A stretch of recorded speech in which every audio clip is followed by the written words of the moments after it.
Selamat malam semuanya, Bapak Ibu sekalian yang udah join acara malam ini. Mungkin buat yang pertama kali ikutan, sedikit perkenalan ya. Jadi judul acara malam ini adalah nggak cuma tahu, teman-teman. Tempenya nanti ya. Tujuannya apa di sini? Kita di sini belajar bareng ya. Belajar bareng dengan format diskusi untuk membahas topik-topik yang cukup sering kita hadapi ya dalam bisnis ya, terutama tentang people. Dan harapannya adalah kita nggak cuma tahu aja, tapi dari diskusi ini kita bisa mempraktekkan berdasarkan best practice dari teman-teman semua, terus juga sharing-sharing dari narasumber, dan juga buat teman-teman yang ikutan diminta kesediaannya juga untuk berbagi pengalaman ya, karena yang kami percayai bahwa salah satu cara kita belajar juga ada dengan cara kita berbagi pengalaman kita. Ya, malam ini saya nggak sendirian, saya akan dibantu oleh moderator yang andal, yaitu teman saya juga di sini, Tirto. Hai Tir. Nah, halo, selamat malam semuanya. Ya, jadi Tirto di sini akan membantu dalam moderasi acara malam ini, dan narasumbernya malam ini adalah salah satu co-founder dari Kaplan, yaitu Pak Andi, dan beliau adalah lead counselor dari Kaplan. Andi, monggo, meet the others. Semua. Ya, jadi malam ini kita akan membahas salah satu topik yang saya yakin juga kemarin waktu ngisi form itu banyak ya, yang waktu kita tanyain apa sih toxic, kejadian toksik atau pengalaman toksik apa yang dialami teman-teman di perusahaan. Dan hari ini kita akan coba membedahnya. Kira-kira perilaku toksik itu sebenarnya apakah bawaan memang dari dalam orang itu memang sudah ada, atau karena faktor eksternal? Nah, pertanyaan lebih lanjut adalah hal ini tuh bisa nggak sih dideteksi? Dan kalaupun bisa dideteksi, itu gimana? Terus case-case-nya seperti apa saja? Nah, jadi buat teman-teman juga, silakan kalau ada pertanyaan, ada pengalaman, tolong di-share. Karena dengan begitu kita akan jadi tahu dan kita bisa membahas lebih banyak apa yang mau didiskusikan. Jadi biar nggak kelamaan, waktu dan tempat saya persilahkan ke Tirto dan Ko Andi. Monggo. Oke, thank you. Selamat malam semuanya teman-teman. Perkenalkan, saya Tirto, temannya J, yang hari ini akan bantu untuk moderasi ya sebenarnya, tapi kayak yang tadi udah disebutkan oleh J sebelumnya juga, ya kita sebenarnya di sini sama-sama belajar, di sini juga belajar. Kalau topik untuk malam ini buat saya seru ya, karena ada kata toxic ya, apalagi buat saya yang tinggal di Jakarta, dengar kata toxic itu udah umum banget gitu ya. Mungkin kalau orang Jakarta itu suka bilang toksik banget sih lu gitu ya, kok toksik banget gitu, toksik gitu kan. Wah, ini bahasa-bahasa gaul zaman sekarang nih, toksik gitu kan. Nah, yang menariknya kalau kita lihat topik malam ini, perilaku dari toksik itu sendiri ini sebenarnya bawaan, atau sebenarnya ini perilaku yang sebenarnya ada pemicunya sebenarnya. Jadi hari ini kita akan explore, kita akan belajar bareng-bareng. Dan mungkin untuk hari ini, tadi mungkin sudah diperkenalkan, hari ini kita kedatangan narasumber kita, Pak Andi ya. Pak Andi ini co-founder Kaplan dan juga chief counselor-nya Kaplan nih. Jadi kita sangat beruntung nih dapat expertnya nih, pakarnya nih untuk malam ini untuk diskusi tentang toxic. Nah, sebelum kita mulai teman-teman, ini kita biar interaktif. Menurut teman-teman kalau dengar kata toxic gitu ya, itu kepikiran apa sih sebenarnya? Toksik, terluka, berhubungan dengan penyakit yang menular. Ini menarik ya, penyakit yang menular. Apakah perilaku toksik itu menular ya, Pak Andi? Ini mungkin nanti pertanyaan saya. Menggang, bad influence, provokator. Wah, itu toksik banget ya. Wah, toksik mengganggu tentu aja. Kalau saya bisa tarik satu benang merah, toksik itu ada perilaku yang cenderungnya agak buruk, yang negatif ya, mungkin begitu. Dan yang menarik tadi mungkin ada satu teman kita yang nulis menular nih. Nanti saya mau nanya juga nih, apakah toksik itu bisa menular? Mungkin itu mungkin sedikit pembukaan dari saya. Thank you. Jadi saya akan share ini dulu bentar. Sama nanti ya, kita juga bisa share ini ya, Fir, tentang hasil voting kemarin. Perilaku toksik apa yang sedang dihadapin. Buat teman-teman yang mungkin belum tahu tentang Kevin, ya tadi ya, arah-arahnya kalau kita bicara tentang perilaku toksik, bisa saja dalam dunia kerja ada hal seperti ini. Mungkin punya tim yang dimintain tolong, jawabannya nyolot.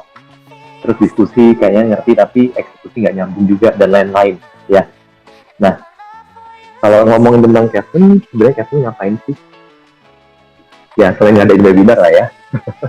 Jadi, Kevin ini fokusnya adalah kita menyediakan solusi job fit checking yang berbasis perilaku untuk membantu keputusan owner dan HRD saat hiring supaya bisa lebih baik. Ya, jadi dasarnya kita itu memang melakukan pengukuran seseorang berdasarkan perilakunya, dan itu semua dilakukan secara online dan berbasis science. Dan yang kita lakukan akan lebih baik berurusan dengan pola perilaku manusia, ya. Dan ini ada satu skema, satu bagian yang teman-teman perlu pahami juga tentang, terutama karena kita bisa perilaku toksik dalam dunia kerja. Paling enggak kan ujung-ujungnya kita membicarakan tentang talent management, ya. Nah, ini dari Pak Andi bisa jelaskan lebih lanjut. Malam ini kita mulai dengan yang disebut dengan talent management. Tidak ketinggalan juga, talent management itu juga pasti akan berpengaruh banyak ke performance gitu. Nah, di talent management ini ada dua faktor, yaitu eksternal dan internal. Ya, di mana internal faktor itu terdiri dari 3 bagian, yaitu personality, interest, dan competencies. Ya, dari 3 faktor ini di Kevlin kita punya yang namanya 13 pola perilaku atau 13 behavior indices gitu, yang ditemukan oleh World Psycho. Jadi research yang sebuah lembaga research yang ada di Belanda yang berdasarkan pada psikologi perilaku gitu. Nah, karena itu psikologi perilaku, maka di samping itu ada 2 nama, itu 2 orang yang kita bilang cikal bakalnya psikolog perilaku, itu yang mereka yang pertama kali menggaungkan. Dari tadi 13 perilaku ini kita bisa dapatkan apa yang bisa kita dapatkan di sana. Kita bisa tahu yang namanya learning style, drive, trait, inner potential, personal attitude, working attitudes gitu. Nah, kemudian dari situ kelihatan panah-panahnya yang ke atas lagi adalah mana dari ini yang termasuk personality, mana yang termasuk competencies. Kemudian ada berdiri sendiri adalah interest. Karena apa? Karena 13 behavior kita ini tidak meliputi interest. Namun tes di Kevlin sebetulnya kita langsung akan lakukan 2 tes di sana, yaitu tes personality dan tes untuk interestnya sekaligus gitu. Jadi sudah all in, sebenarnya kita langsung bisa deteksi internal faktor itu, kita bisa lihat semuanya. Oke, nah dari sini apa sih tadi gunanya? Learning style, drive, trait, inner potential itu gunanya apa? Begitu mereka sudah naik ke personality, interest, dan competencies, maka mereka akan bisa kita gunakan ke berbagai hal yang ada di atas itu, yang ada di dalam kotak itu. Kita bisa lakukan banyak sekali ya, company sekarang ini kan kebutuhannya banyak di screening, hiring, user fit profile gitu ya, organizational, core value, managerial. Tapi tidak ketinggalan juga di sebelah sisi yang di sebelah kanan itu kita bisa pakai ini juga untuk pemilihan bidang studi gitu. Misalkan orang mau kuliah, kemudian kita bisa juga pakai untuk self development gitu. Itu yang education related itu ada berbagai juga sebetulnya. Bisa untuk mengembangkan talent, mengembangkan bakat dari seseorang, bisa juga untuk melihat gangguan belajar dari seseorang, potensi ya, kita semua berkata bahwa potensial.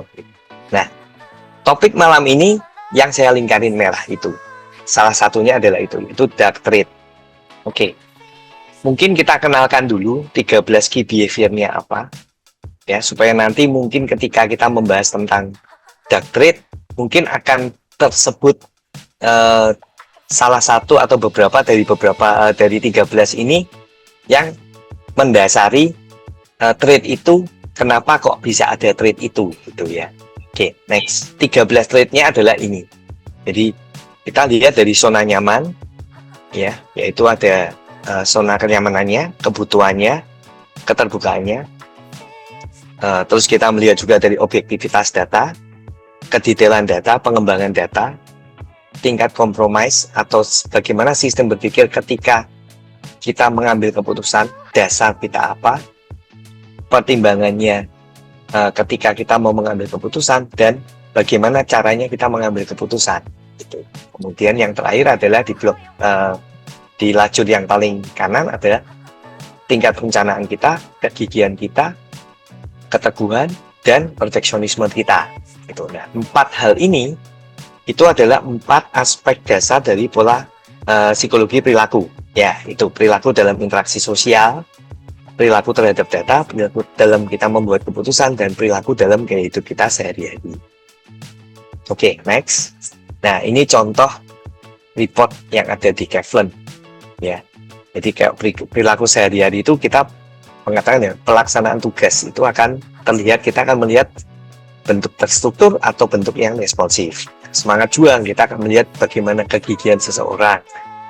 Prinsip hidup itu orang yang teguh atau orang yang fleksibel. Perfeksionisme itu kita bicara mengenai idealisme seseorang tentang apa yang dia anggap perfect gitu.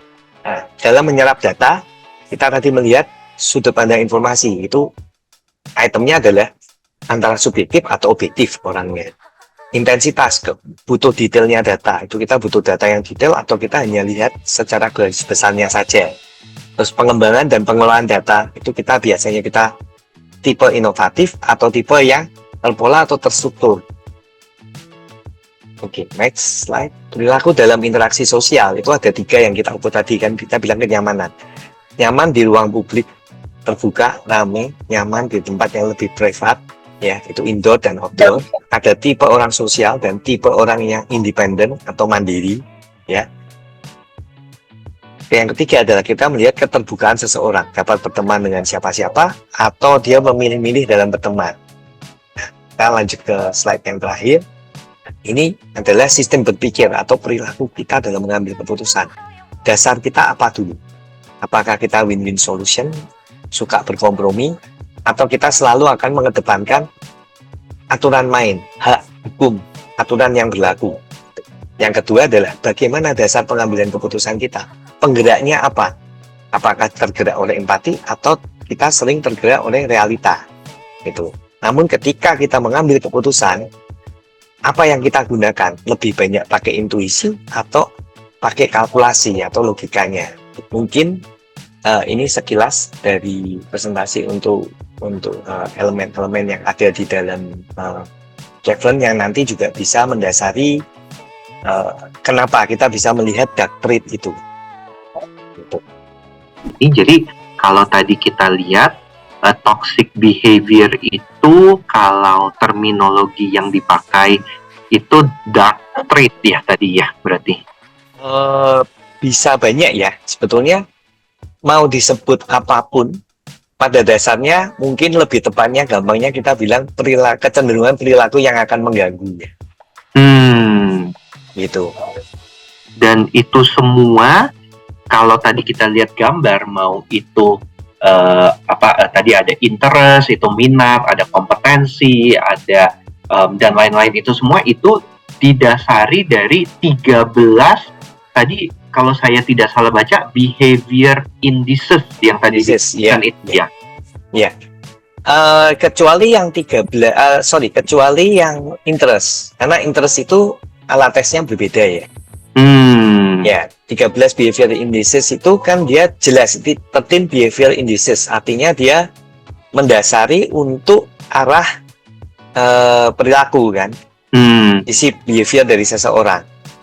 Oke, berarti kalau tadi saya lihat di 13 itu kan ada yang lebih terbuka, lebih tidak terbuka, lebih subjektif objektif, lebih terencana. Betul. Dan berarti perubahan itu ada kecenderungan toksiknya masing-masing begitu ya, Pak Andi? Kecenderungan toksik, jadi gini, tiap elemen itu bisa mendasari sebuah perilaku toksik tertentu, gitu. Contoh, misalkan paling mudah saja, ya kita kasih contoh yang paling mudah. Misalkan orang yang egois. Ya, kira-kira kalau dasar sistem berpikirnya, apakah mungkin kalau dia orangnya berempati? Harusnya tidak. Harusnya tidak, gitu kan? Iya. Kenapa? Karena dia pasti berpikir untuk diri sendiri, gitu. Nggak mungkin dia memikirkan perasaan orang lain, kan? Nah, itu salah satu contoh. Tapi jelas bahwa dark trait itu tidak hanya dibangun dari satu perilaku, pasti dia combine dari beberapa perilaku dan elemen-elemen lainnya tadi. Tadi ini menarik. Mungkin kita bisa di-share dibagi satu contoh lain. Tadi egois. Kalau selain egois. Oke. Meticulous. Ya, orang yang suka apa ya? Berhati-hati ya. Meticulous kan. Orang yang berhati-hati kan. Artinya kalau orang yang berhati-hati biasanya dia secara data mungkin nggak dia global atau dia detail. Kalau dia terlalu berhati-hati berarti dia detail gitu. Dia mau tahu banyak hal begitu. Betul, ya. Ya.